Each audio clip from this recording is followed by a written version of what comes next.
Hello, Karen. Just before we start, I just need to inform you that this interview is being video recorded for my assessment purposes, and I must upload a minimum of 2 minutes of this onto the university site, and it'll be assessed, and so only my assessors will view it. Okay. And along with that, I need to provide 2 pieces of evidence, being your business card and your website address. Okay. So, do you understand that, and do you give me verbal consent to do that? Not a problem. Wonderful. Okay, well, let's get started. Okay. Now, as you can see, Helena is from Helena Couture Designs, and I've got a question for you because, I mean, I have known you for such a long time, but this is one question that I always struggle with. So when someone is introduced to you and they say to you, what do you do? How do you respond to that question? I would like to say, well, I usually say that I'm a bridal couturier, and they're like, what the hell is that? Yeah, exactly. And I say, I basically make wedding dresses, and they're like, oh, so you're a dressmaker? No, but yeah, I can call me dressmaker, yes. But it's different. Yes, I know, because it's so much more than a dressmaker. Yeah. And even just having recent conversations with you about the technical side of it has the technical side is the main thing that changes, which defines, say, a dressmaker as to a couturier, which is a French word. Well, I don't know what it would translate to Australian or English, but yeah. So there's a lot more a involved. lot more involved, and we can see that here. So in response to that, so when someone says, when I'm talking to someone, my friend Helena, and I know I don't like to say makes wedding dresses. I usually say it's bridal designer now. Bridal design, fantastic. And manufacturer. And then when they see this, they think it's all made overseas, but it's still made here on the Gold Coast. And you make a lot of it by hand. Yes. Yeah. Just before we get into that, so what I'm learning as well is about career development and those kind of things. And it just became apparent to me that there is a difference between a job and a career. So what is your take on the difference? I think a job is something that people just show up for to receive their hourly pay or their salary. They may like it, they may hate it. A career, I guess a career you might also not like it, I don't know, but you've probably studied for it. With me, it's definitely more than a job, it's definitely more than a career. With me, it's actually part of me. I actually say to people, I can't have one without the other.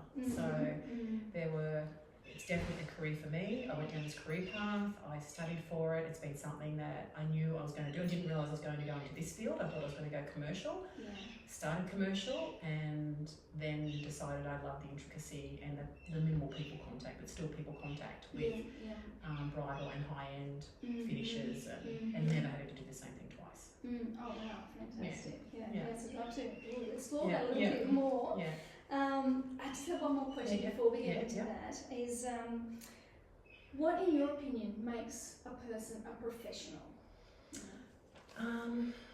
It's funny because when you said you wanted to interview me, you needed to interview a professional, I still sometimes don't see myself as that, even though I've been doing it for over 30 years. What makes me a professional? That was a question, wasn't it? Well, what makes you, and also just in general, when you hear the word professional. Yes. Because that's another aspect of it. So what in your mind is professional, and then we can come into how do you see yourself fitting into that. So when a client comes to me, and I often say to me, like I've got clients who will say, especially recently, we've got what I call a quickie, last minute client, where just recently we've started a dress from almost start to finish within a week, which never normally happens, but this is our quiet time. And they rely on you. They rely on your expertise. They'll come to you, and she came to me and she wanted a particular style, and I said, look, that's all we're going to do. Yes, we'll be able to do that within this time frame. When I met her and I did her figure shape analysis, I explained to her that's the worst possible shape she could possibly go for. I explained to her then what she should go for. And being a professional, I think you need to understand, you really have to understand actually, not to give the client what they want, but to give them what they need. So a client may think that they need a particular thing and might be able to say, okay, yes, great, we can do these sorts of these little tweaks, but you really have to go down this track to suit you. You can show them by them trying on dresses and then say, look, this is why this is doing this, and they might sort of say, well, can't we do this or can't we do that? And I'm like, we can, but it's not going to work for you. Yeah. And then I'll pull out something that does suit them, and they're like, oh my God, this is completely different to what I thought, but you're so right. Yeah. So I think being a professional is understanding the client, understanding the industry that you're in, the materials that you use, everything. You can't just then go, okay, let's do this style, but then do it with this dress. Like, I've often had people say, okay, so another example, when really when plunging fronts and low backs were popular, I mean they still are, but when they were really popular, and you'd have someone who's, you know, a very large bust size, and they'd say, oh, no front, no back. And I'm like, well, how are the girls going to hold up? Like, oh, can't we use Hollywood tape? No, it doesn't work. And explain to them. And you're often then better off, I have found, is something that my father-in-law said, you either charge more for problem money if you think they're going to go ahead, or you charge more knowing that it's going to be out of their price bracket, so that you don't have to then deal with the problems that you know you're going to come up with later on. Doing it as long as I have, I'm learning all the time. I've only just recently learned that I was undercharging myself, and have now remedied that. And people who would have been who would have say normally accepted a quote and now not accepting it, but they're also the ones who were really were quite finicky as well, wanting something that was going against what I knew would suit them. If you give them something that's not going to, you sometimes think, and I have fallen for this, where it's like, oh, it's just so not worth fighting this, I'll just give them what they want. And then even though you've given it written, saying, if we do go down this track, this is what's going to happen. When we get down that track, and I haven't done this very often, but when we have, they're then saying, but why is this happening? Why is that happening? So did you listen to my email? Did you read it? Did you? I don't do that anymore. I just do not do that.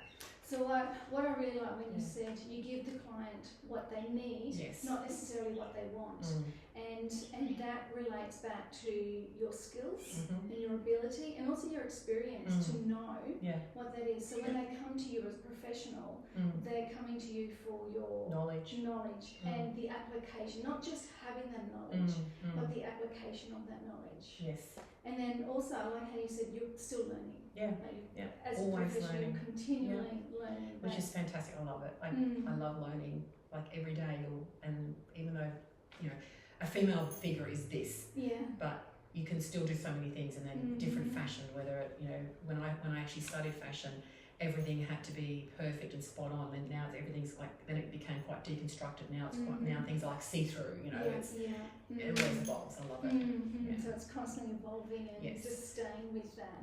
And if I have a client now that is stuck on something, and saying, I really want this, and I've actually now learned to say no, which was very hard to do, because you know, I want to be a people pleaser, and now especially with the internet, someone can go on, actually I had someone, but they since have taken it down, where they gave me a 1-star rating saying that I was trying to push her in a direction that she wasn't suitable with or something, and then when and they had a fake name, so I didn't know who it was.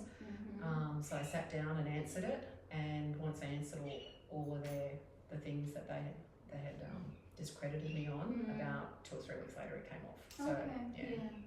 So it's so learning those like I said, evolving with it, and also learning who you are as well, and how that all sits and plays in with you, and what you want out of it too. Absolutely. So it sounds like that's continually evolving as well. Absolutely. I want to actually take you back to the days before you decided that this was going to be a career path for you. And I'd like to ask you, when did you decide that this was your career path, and how did you come to that decision? So when did I decide I wanted to go into fashion, or when did I decide I wanted to go into bridal? Let's start with fashion, because I think that evolved. That goes back so much further. Into when I read your questions this morning, and that sort of question came up, I think back to as far as when I watched Cinderella on TV. Oh wow. I watched a cartoon. I'm not saying, no, it wasn't on the TV, it was at the cinemas. Yeah. And when my cousin read the Cinderella book, all I was interested in was all these beautiful dresses that she was transformed into. There used to be, with me, right back to Barbie dolls, and the dresses were put on them, the hair, the makeup. As far back as I can remember, I've always loved fashion. And I'll just read that. Pause. You're interrupting us. That's okay. That's okay. We've got stops right, and we can start from the beginning. All this last half an hour, so what? Okay. Sorry, I'm waiting. No, so am I. Come through. Shall I go and start working? I know you said Yep. you have lunch at some place. We'll have lunch. Yeah, we'll have lunch after. Have lunch after this. Yeah. Sorry to interrupt. Is this for you or for Helena? Oh, okay. But I'm going to get a copy. Oh, okay. Sounds like fun.